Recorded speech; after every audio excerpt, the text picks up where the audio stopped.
Chairman of MHP, and he joins me now from Istanbul. And it was good to see you again. It's been several months since we've spoken. And given the turmoil of the last few months, just give us a snapshot. Where are we now in terms of production, and what are some of the challenges you're still facing? Because that number must be quite high right now still.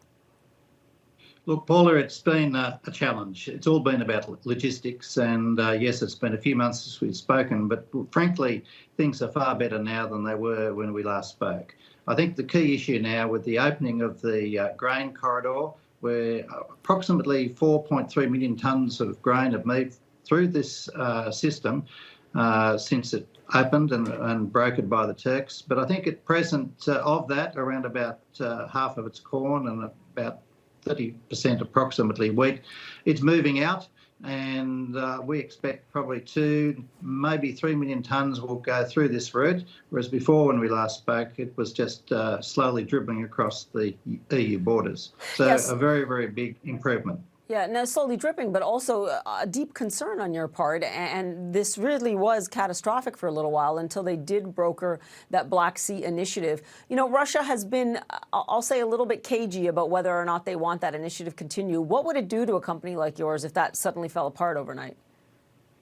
Well, look, I think at present we have not really exported much through that route. We have stored our grain, and all our oil has been basically moving across the EU border, as with other grains and poultry. So we're still using maybe 95% of our products are going across the EU border at present. So it wouldn't affect us greatly. However, in the future, when we need to export more grain and more oil towards the end of the year, it could have a major impact.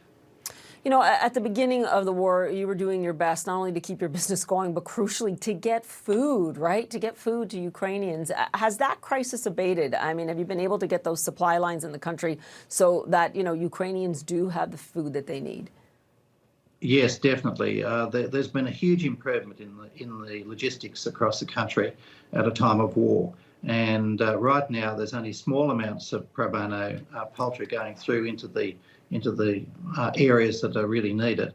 So a very big difference compared to when we spoke last, where we were supplying enormous amounts of poultry every day to people. But right now, it's a much better position than it was before.